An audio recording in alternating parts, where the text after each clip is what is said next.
Okay. Yeah. Anyway, you took a look at the article that I've sent you. Yeah, I saw it. What do you What do think you about it? feel? Yeah, I don't quite agree with the person. Like, what's your stance on it? I think he is too idealistic and a bit naive. I, Naive. mm, No. I Hmm? I Yeah. mean there are some points which are like plausible but in our context it's a little bit um it's hard it's very difficult I mean there's one point where he talked about a situation where there are I think 1 million of us that are entrepreneurs, right? Yeah. And yeah, it's a bit So you don't agree with that? I at least I doubt that it would happen and he makes some strong statement, right? Like about I think Uh, I quote here, young people should not be driven to a land of a cushy job and a giant like Google, Apple, but should rather start a business. I oh, I don't know about that lah.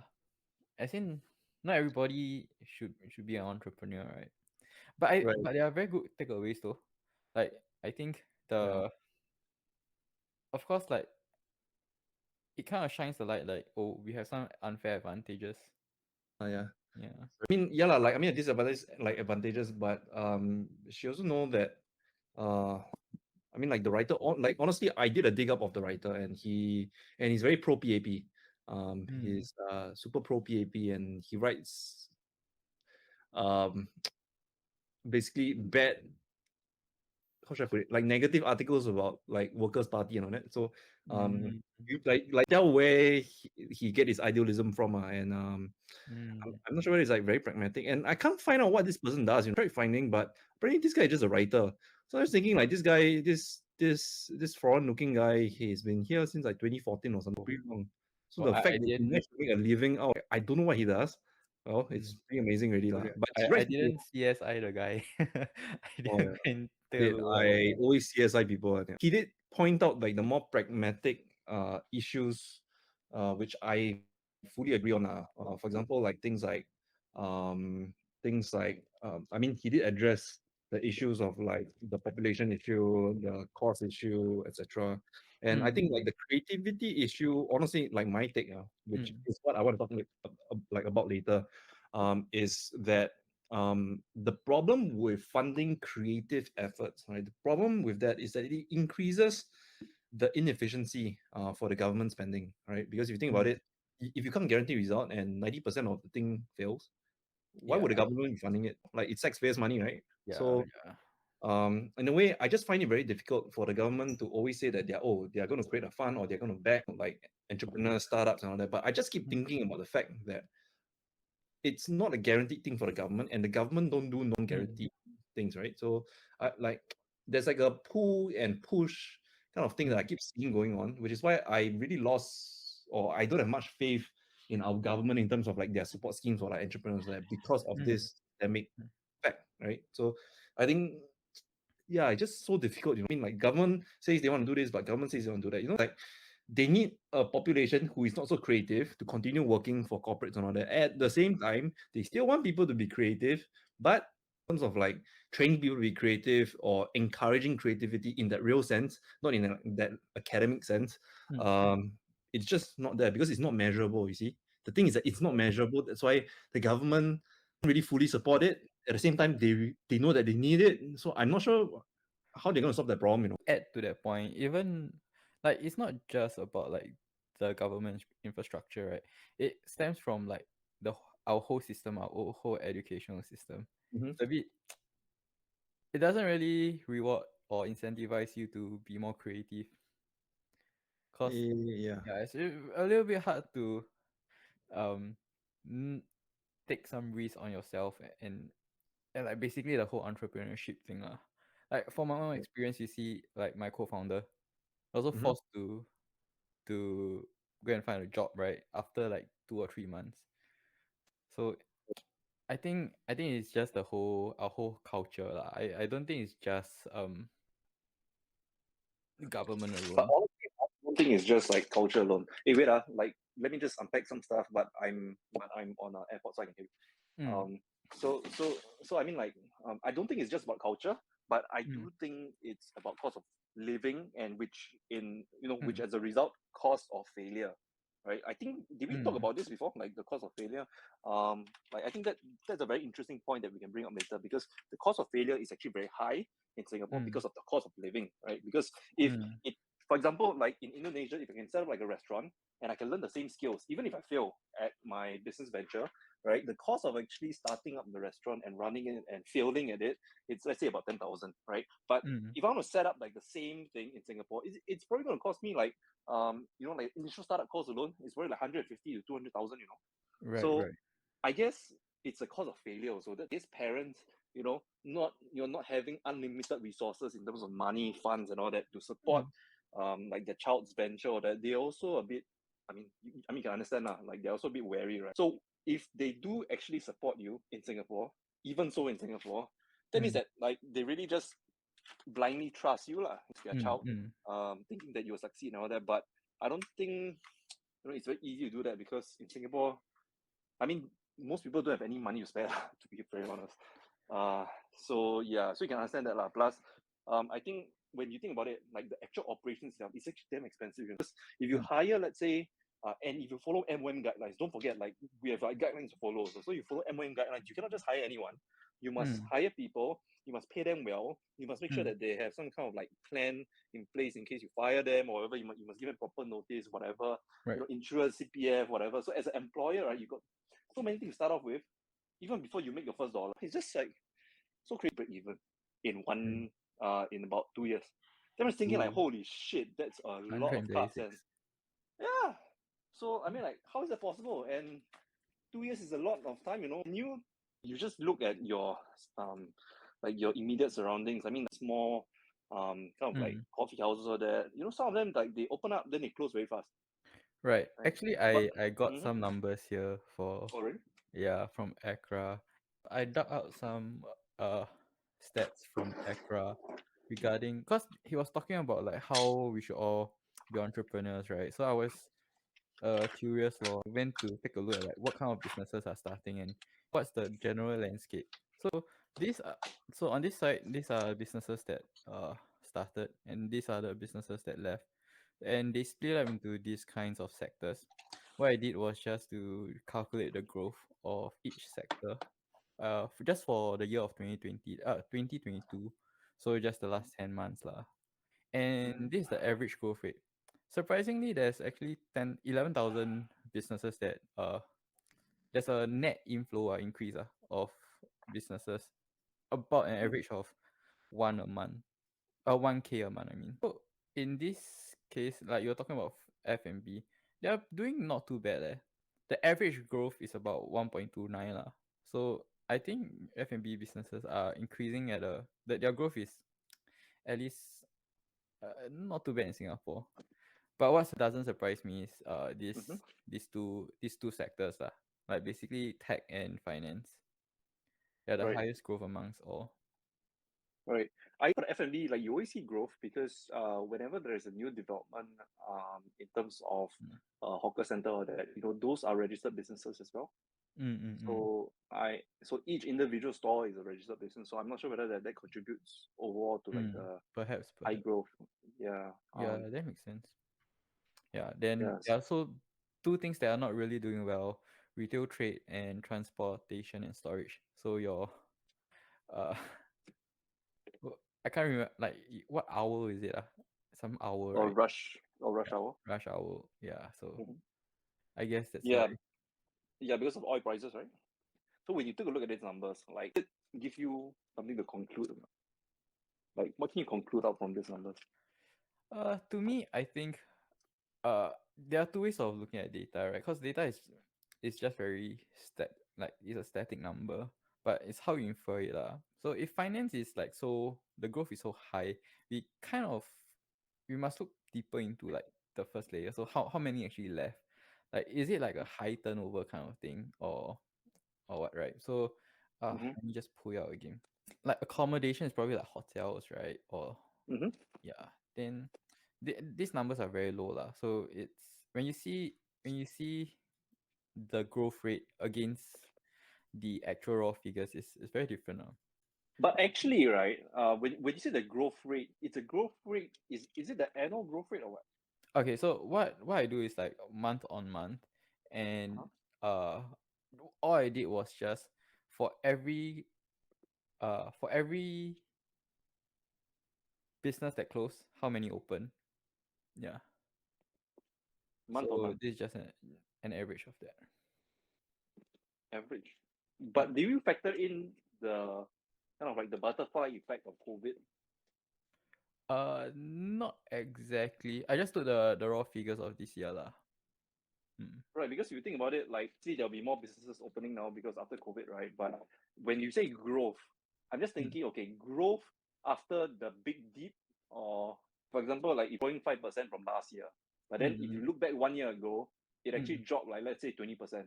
Right. So So yeah, I think it's important yeah, to say that this the growth that I'm talking about is just raw figures, like just a number of right, businesses, number of people making the decision to incorporate a new business. It's not about right. like whether or not this industry is doing well, and so on and so forth. Yeah. Right. So I think it's not indicative of that lah. But Mm. I think what we really got to look at, but no, it's easy to start. Honestly, it's just easy to incorporate. Right. It's just like really just paying Accra how much, like $100 plus or something like that. Mm. Then you can start already, right? Then it falls in this figure. But now the Mm. question is like operating a like sustainable business. I think that one is even more important than anything else because that is the hard thing to do. That one numbers can't tell you. Only IRAS can probably tell you those numbers. Yeah. But Mm. I think that one is very difficult. So what this article is saying, actually, I'm like ready to jump into it. If Yeah. you are, I think like what this article is saying, it's like you said, it's very towards a positive side. Right? It's very optimistic. So 1 million. Do you know that 1 million excluding foreigners that's one third of a population already of like Singapore Mm. citizens and PRs. Yeah. So like it's super optimistic lah. And Mm. I think they're just basically saying that the growth rates of all the other countries, right, around us in Southeast Asia, it's way higher than Mm. Singapore. Singapore has been on trend for a long time now, for the past years. Yep. Um, so they're just saying that tap on the benefits of actually so-called offshoring, right? Mm. Offshoring, get Mm. your pool of talents elsewhere, Yep. right, and keep the capital in Singapore, keep Mm. the ownership in Mm. Singapore, and benefit from capitalism, right? On shareholder. So that's essentially what he's saying. I think that honestly, that's what I'm doing already. So I can see from his point of view. I can also see that why it's like too optimistic, and I can see that why it would also fail, Yeah. because, like I said, like the government interest is to invest and put resources into things that are proven to work, right? Mm. That's our government, right? Mm. That's how they work. But in this case, entrepreneurship, it's very here not there. Not everyone is interested in it anyway. So 1 million people, no way. Like Yeah. they're just And not that. it's a bit yeah, when we talk about being idealistic, right? So I mean I remember there's this part in the article where they talk about immigration. So he was saying like like super packed. And foreign workforce numbers. This is, if I'm not wrong, from MOM, Ministry of Manpower. Mm-hmm, Now, to solve the whole overcrowding issue, or basically like the whole immigration that he speaks of, right? mm-hmm, Like the number of employment pass is like, so there are different levels and tiers of like foreign, like when foreigners come they have like a work permit or an employer yeah, pass, S pass, mm-hmm, right? So the highest tier is employment pass, where you need to earn like 5K and above. So these are all the managers and above. So mm, the so-called foreign talents are yeah, what we call. So S pass and work permit are more of like our contractors and uh F&B help F&B workers. mm-hmm, And the I think what he wants to do is offshore the work that EP people are doing. But EP only has about, it only holds up to 10% of all the entire foreign workers that are in Singapore. The foreign mm-hmm. workforce who are EP, right, holding EP, is only 168,000. So it really doesn't really solve the issue lah. Let's say you eliminate half of them, you have 80,000 more, like less crowd, like less crowd or something like that. It doesn't really solve the issue. I mean, immigration work is through work permit, which is at about 900,000, and these are all jobs that you cannot do. Like you can't work from home with like this kind of job. Yeah, there's no way, right? We need our HDBs to be Right. FMBs Yeah, yeah. the servers. Okay, so I think we have a good starting point. Okay, so I'm just going to give an introduction to the podcast. Mm. So hey guys, so today we're going to talk about something a little bit different, something that involves our country's future, Singapore's future. And as we all know, like Isaac, I think you can agree that the cost of living in Singapore is extremely high, Yeah, right? So too high. everyone is struggling, right? Not just your employees, but also employees are also struggling. So everyone Mhm. is in this together. And I recently came across this article, right, written by Michael Peter's. So he is a very experienced writer in Singapore, covering politics, covering the economy of Singapore, and he does a very good job in that. And Mm. he recently wrote an article back in October, and it's titled "The Next Stage in Singapore's Evolution: Becoming a Nation of a Million Entrepreneurs." So A he's very million optimistic. entrepreneurs. Exactly, a million entrepreneurs. So just to put things in context, Singapore currently has about close to about 6 million, and out of which there's about 3.6, if I'm not mistaken, Singaporeans and permanent residents here living in Singapore. And to have 1 million entrepreneurs, right? And he's also making an assumption that the entrepreneur is going to be Singaporean, or after all, that's what like the main focus is Right. currently. And So it's more than 20%. It's like 30 plus, almost yeah, 30% exactly. of Right. us. So it's about like close to one third, of Singaporeans and PRs. Can you imagine one third of Singaporeans and PRs are business owners? Like, what would it look like? So I mean, he did give a lot of interesting points, and definitely it's all centered around the cost of living. It's also or and as a result, the cost of doing business, and also as a result, right, your labor cost. So it's all very closely linked towards like the cost of living, Mm. and it's always increasing. And he did facts, right, which are factually true, that for the past 10 years, even slightly longer than that, has been on a downward trend in terms of GDP growth.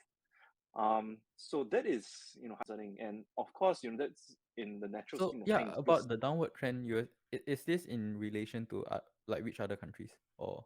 so that's a good question. So this is in relation to the surrounding Southeast Asian countries, right, or Mm-hmm. the so-called developing countries. So Vietnam, Philippines, Indonesia, Malaysia. These are Right, just so some our examples. neighbors, right? Right. Thailand as well, right? Thailand is Mm. like the heavyweight in and Singapore, it's quite natural to have a decreasing GDP growth rate, because Singapore, after all, is the most advanced city state in Mm-hmm. the entire Southeast Asia, Yep. right? So if you just look at the country as a whole, right, Mm. like, so we can't just look at Bangkok or KL or Mm. Jakarta. We have to look at the country as a whole, and therefore, like Singapore, it's the most advanced country out there because it's quite small, also, right? Yeah.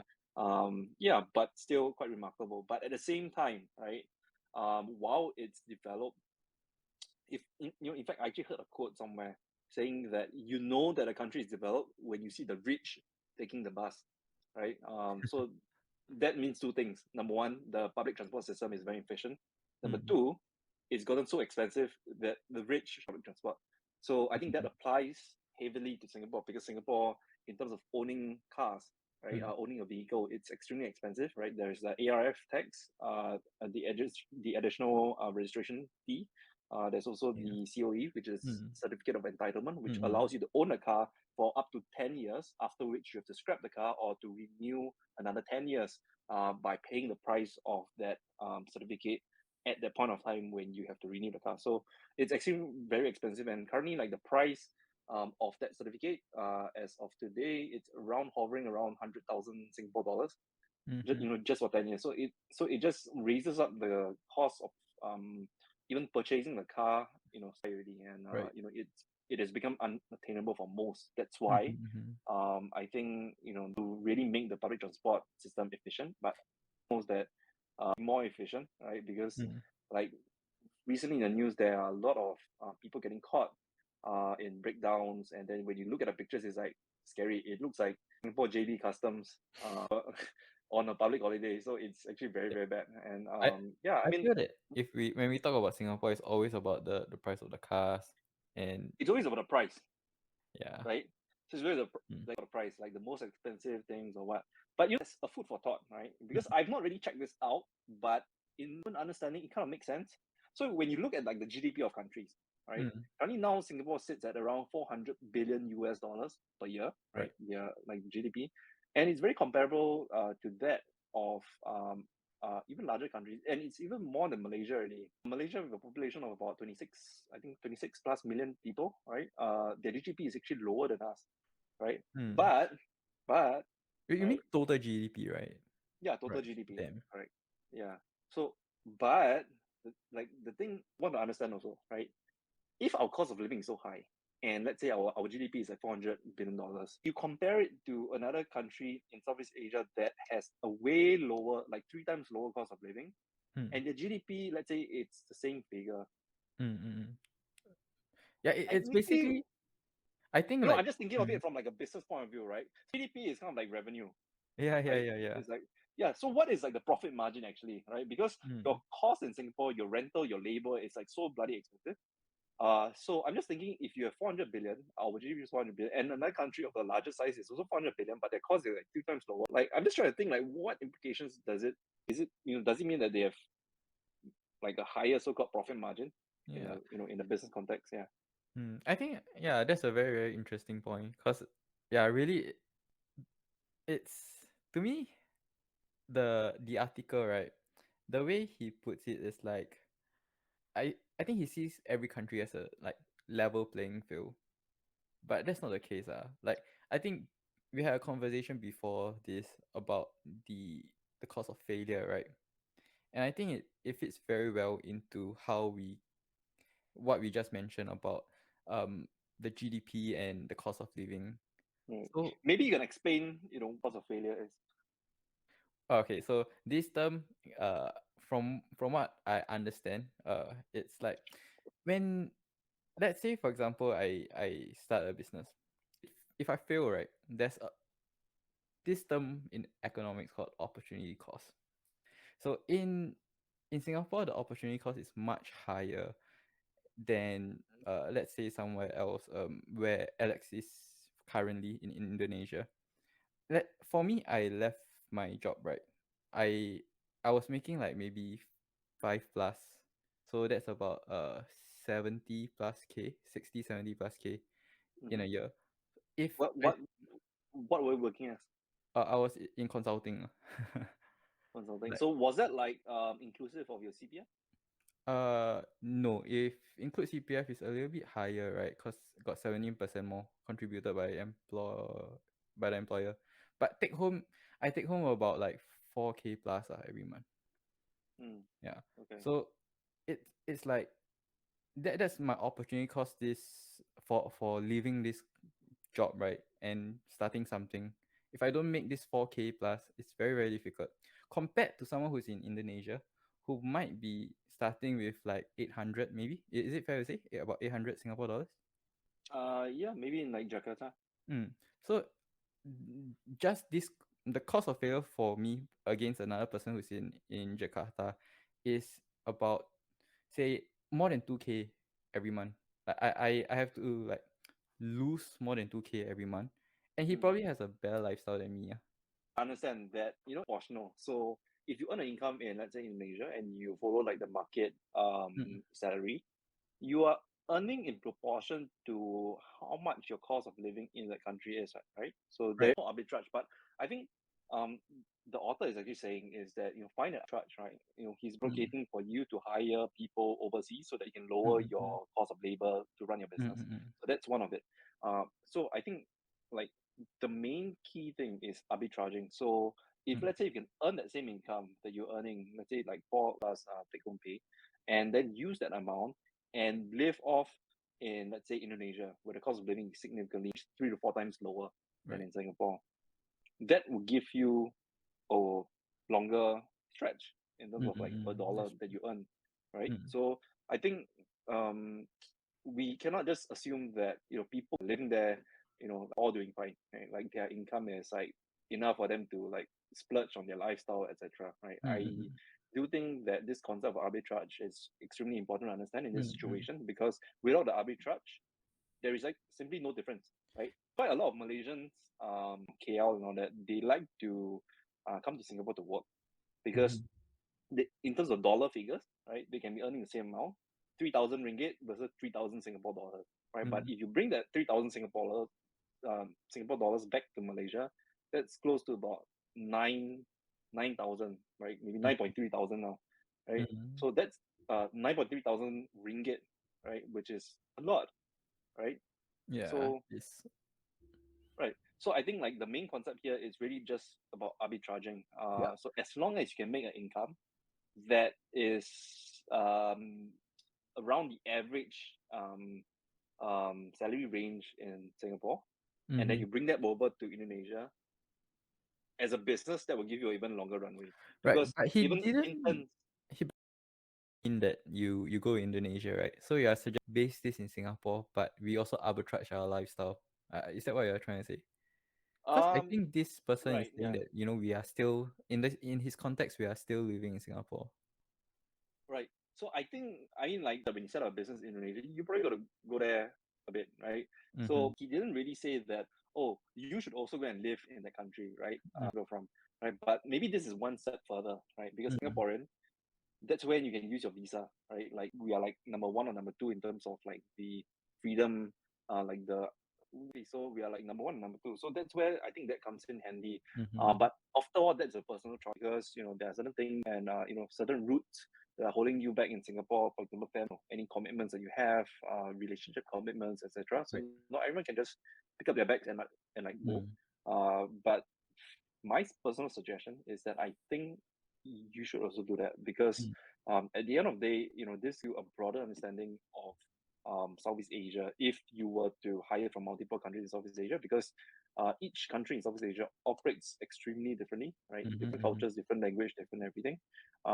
So I think you being there as an entrepreneur, right? You having the ambition to grow your business, to start new businesses, I think that is very important, because if you stay and remain in Singapore, yeah, you get a lot of international exposure, right? You get a lot of exposure from the West, especially like the West, even China. But you just look around you, Southeast Asia. If your business is around here, I mean, what reference point do you have, right? From learning from Westerners, and Yeah, it's extremely important to get your boots on the ground, right? that's true. At That's the true. same time, enjoy life, really, because you can enjoy like a wonderful lifestyle without worrying about any cost, really. Like everything, when you get a bill, when you go to a restaurant, when you go to a cafe, and then when you get the bill, the receipt, you always um, overestimate how much you are willing to pay. That's for sure, Mm.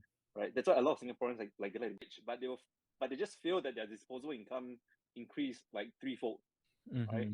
And and honestly, that feeling, although a lot of people don't talk about this, but I feel like I should talk about this.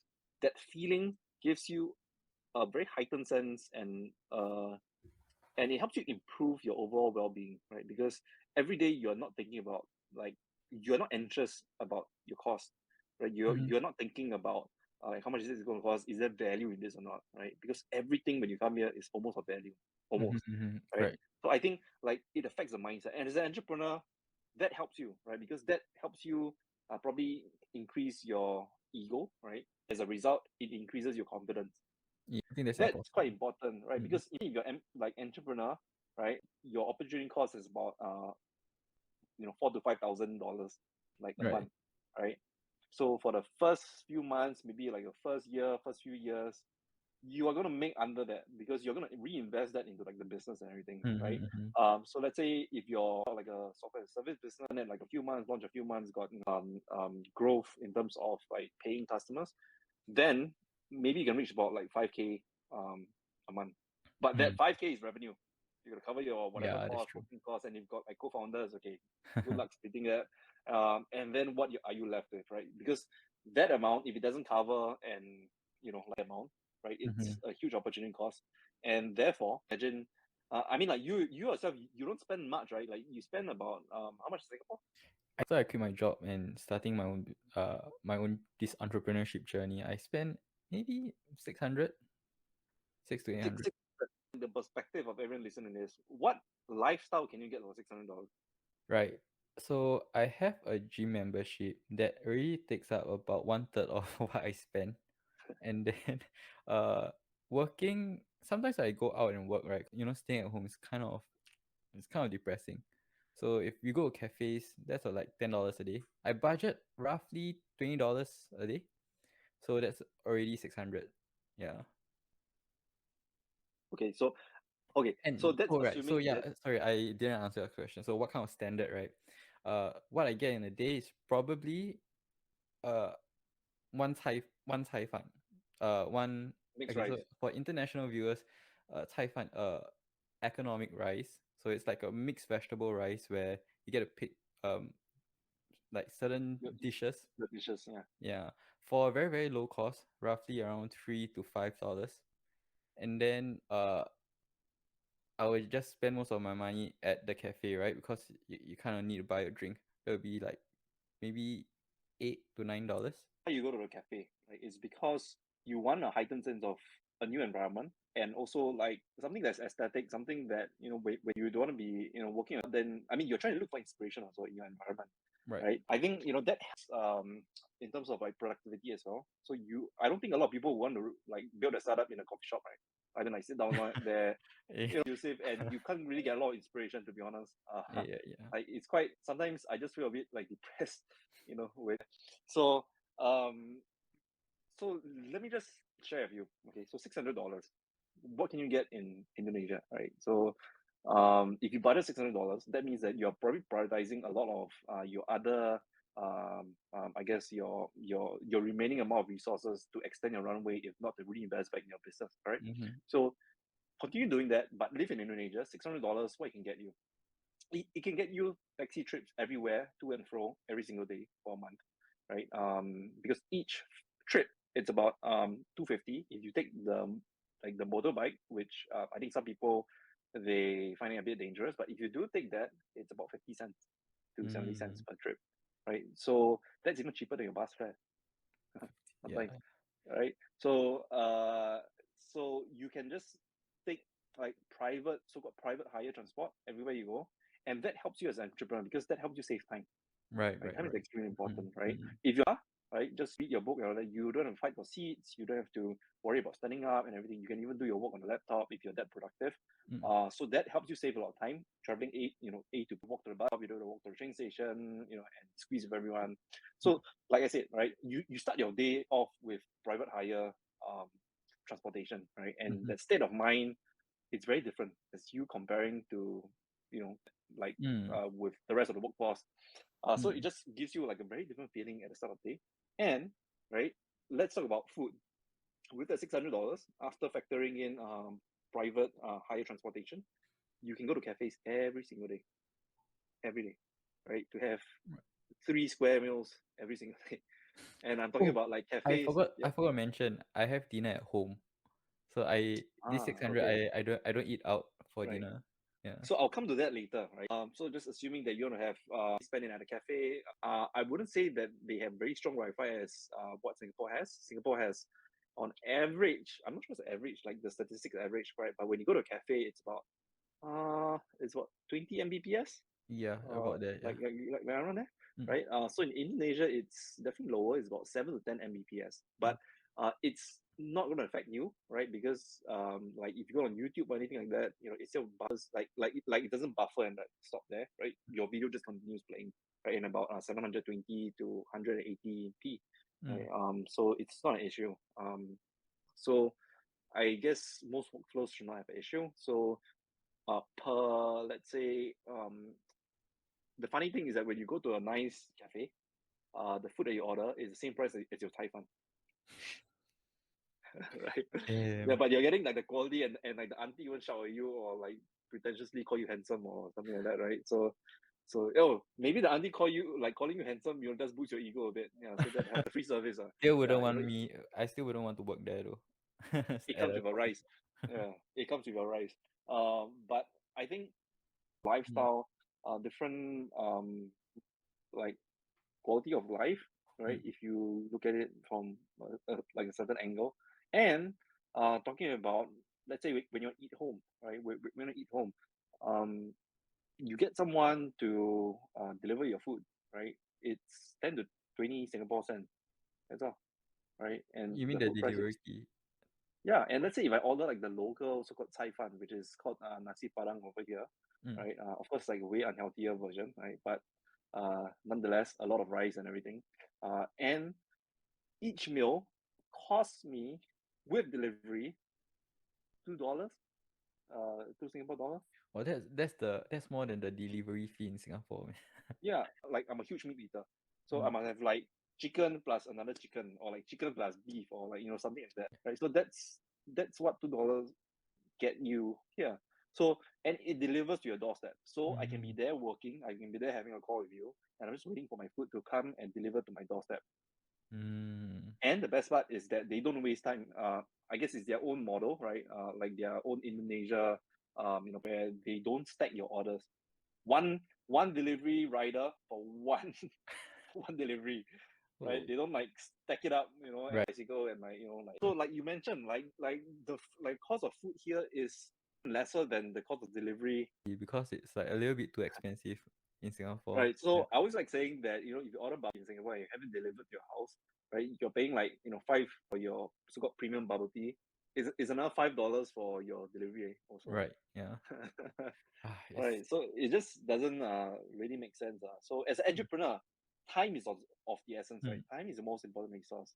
But in Singapore, you cannot save time unless you have almost an infinite amount of resource, right? Mm. So unless you had a car, unless it goes into transportation, and I think a lot of it goes into, right, like I guess like what you feed yourself, like I mean not just like physically feed yourself, but like input, right, Mm-hmm. your environment and everything. But in Indonesia, I can get to sit in a cafe that is so conducive, young people everywhere, right, all working on everything, and Mm-hmm. you actually get to have like a very personal touch with the cafe owners and everything, because the piece of life there is slower. Right. They have more time that they can invest into forming relationships. And that's what I feel that is extremely different than in Singapore. So if you factor all this in, right, and then factor like the ever increasing costs in Singapore, right, factor the fact that globally recognized education in Singapore and maybe access to healthcare, Mm-hmm. the rest of it, honestly, as an entrepreneur, if you're living the entrepreneur lifestyle, it doesn't matter. Like in Singapore, I mean, it just really doesn't matter. I always feel that it's better to be a tourist in Singapore than to be someone residing in Singapore for a long term, right? Right. Right. So I know a lot of Indonesians, right, Mm-hmm. who earns a decent amount of income, right? They are earning, let's say, like a Singapore average salary, right? Mm-hmm. Living in Indonesia, they can build like houses, they can get cars and everything, and within like just 3 years, right, they pay off all their debts. Oh yeah, one thing is that don't have debts in most other foreign countries other than Singapore, because the interest rate is like super high. But anyway, Mm.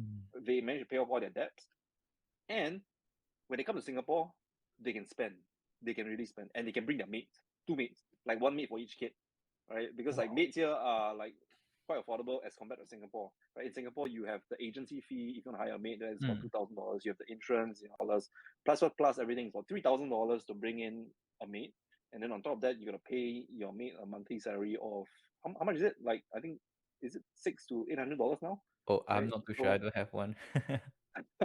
right, so $600 to $800, right? Like you say, like you don't have one because you are not there to have it as your problem yet. Right. But in Indonesia, there's no agency, there's no nothing, right? Just pick someone who is looking for a job, right? Oh, I mean, pick someone who is looking to work in like a right. household, right? Get the person, have. Every day or like they stay within your. It depends, right? There's two kinds, right? So Right. like daily helpers. Mm. My daily helper that I have in Singapore, right? She works 3 to 4. No, sorry, in Indonesia, she works 3 to 4 times a week. We pay her five, about 4.5 Singapore dollars every day, Oh, like per day, where she works. She can wash a car, she can clean the whole house, everything, Mm. five Singapore dollars. If you add that up every single day, if I call in every single day, it's $140. Mm. $140. You just think about it. A lot of Indonesians bringing their mates in Singapore for a short holiday in Mm. Singapore. They bring in like just like one, one for each kid, and they have the purchasing power to spend in Singapore because they have a lot. I mean, like they have a lot saved up, right? If they're earning like Mm. Singapore wage, Yeah. the cost of living in Indonesia is not much. So your disposable income is actually way higher Mm. than every Singaporean living in Singapore. Hmm. Yeah, So that's like that's true. the main difference. That's why the disposable income, they can use that to invest, reinvest their business, Mm. find new opportunities, invest in the stock market, grow their wealth. Mm. Um, I mean, there's a lot of things that you can do. Or I mean, Mm. like some of them, like gamble their money away. I mean, that's not a good example, but that could happen as well. But Mm. at the end of the day, right, it's about having the additional disposable income, Right. which I think makes a difference for, especially when you're an entrepreneur. Mm. So that's why the next step I feel, right, from what the author is saying in this article, is that if you can, and if you are willing to, and take away the notion, the preconceived notion that everywhere else around Singapore is bloody dangerous. You get mugged, you get robbed, you get harassed Like on the basically street, everything good that if you ask what's so good about Singapore, right, just model answer. right, right. I mean, and if you're male and you've served NS, why are you worrying? Right? I mean, like you should have enough skills, in NS to, kind of like defend yourself, in all those cases. But Sir, the whole stop, point sir. is that none of that, yeah, exactly. Well, although I don't think that works very effectively, but yeah, you can try that, lah. Yeah, but the whole point is that it's not as dangerous as it seems. Right? I've been here for about 1.5 years already. Nothing has happened. I know friends who are here, local or not, who are here. Nothing has happened to them in their Mm. entire lives, right? Because Singaporeans should not forget that they are not the most civilized people on earth, right? I Mm. think uh, a lot of Singaporeans have their egos, as Singaporeans, or you must be damn proud, everything, like fine city in multiple meanings of that, right? But like everything is good, everything is provided for, the country runs smoothly, no corruption, all that, right? The problem with that is that as an entrepreneur, your mindset cannot be like that, right? Because if your Mm. mindset is like that, well, you're not going to get far, right? Like, Yeah. honestly speaking, right? So And you are entrepreneur, you are taking risks, you are supposed to take risks. So what are you doing sitting comfortably at home, yeah, actually right? the question I have is like, are opportunities really better in Singapore? Since I feel like because we are so small, right? We need to go. We can't really like build. Okay, so what an entrepreneur does, they solve problems and then get money for solving these problems, right? And in Singapore, yeah, there are some problems here to solve, but we can't really scale it, right? It's a little bit difficult to solve, like, and so let's say we are in the US, you can solve a stage problem and probably, make a good money out of it. I'm staying at Hougang. Uh, Can I solve Hougang's problem and and do something well with it? I don't know about that lah. Yeah, I think like first problem that you can solve is to get rid of the so-called Hougang gangsters. But how am I supposed to do that, man? Yeah, but And maybe get paid for it, or so get stop, beaten for sir. it. Yeah, I have to sir stop, sir. But then, Right. yeah. So if let's say, so in your example, like let's say you're in Indonesia, you get to see like, their day-to-day lives, and you get to see things that there's some inefficiencies here, which like you can help. But in the context of Singapore, it's really really there's very little opportunities. I feel so. Either Right. way, we have to go Um, international. Right. So I think it depends on what you mean by opportunity. So if you say opportunities for doing a big business, there are, but it's limited, which is why it's not ideal, Mm-hmm. like what you said. Um, but in terms of opportunities, for example, certain things like financing, finding funding, Mm. um, if you want good corporate governance, if you want, good, accountability, like the banking system, ease of banking, everything. I think Mm. Singapore is still strong in that regard, um, on like a macro level, right? Mm-hmm. But I think in terms of having a business that, um, well, the thing is, I mean, there are definitely big businesses in Singapore, right? And like the top line for most businesses in Singapore who are operating locally, who has a client or customer base of Singaporeans, usually like the top line is quite high as compared to your local counterparts, or your foreign counterparts in Southeast Asia. So I think that's like the main difference. But Mm-hmm. in terms of finding new opportunities, right? Yeah, in the rest of Southeast Asia, it's way more, simply because the country is bigger, simply because they are not so developed in that sense yet. Mm-hmm. Although they are catching up very fast, and the internet is actually Mm-hmm. driving that a lot, Mm-hmm. right? At the same time, um, it's also um, because if you just think of it this way, right? Um, if you're finding opportunities, what's one thing that needs to exist? Problems. Inefficiencies, Yeah. problems, Mm-hmm. correct? If Singapore is a country without a lot of problems, you cannot find opportunities, right? That's very Mm-hmm. philosophical already, right? But Mm-hmm. essentially, the government over in Singapore here, right? It's too efficient, right? They Mm-hmm. have their own like pro league tech team, golf tech, developing every single thing you can think of, right? Yeah. There's no opportunities for any like private organization to Mm-hmm. um step in, and it's well good for overall because it's efficient use of public resources, Mm-hmm. Mm-hmm.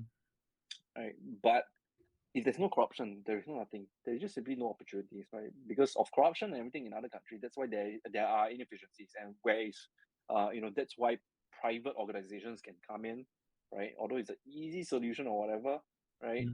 They can provide that because the government just cannot do it efficiently, right? Mm-hmm. They don't operate efficiently. So I think that is quite a big factor,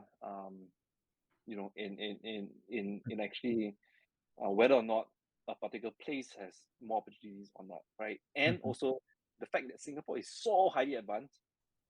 Honestly, for a very advanced country, unless you are a genius or you can really think out of multiple boxes, how are you going to find the next thing to do in Singapore when it's already so advanced, right? Yeah. It's, If your education already teaches you there to that stage of advancement, how can you think out beyond what is I beg to differ though. Like, yeah, our education system is not too bad, but I still feel that we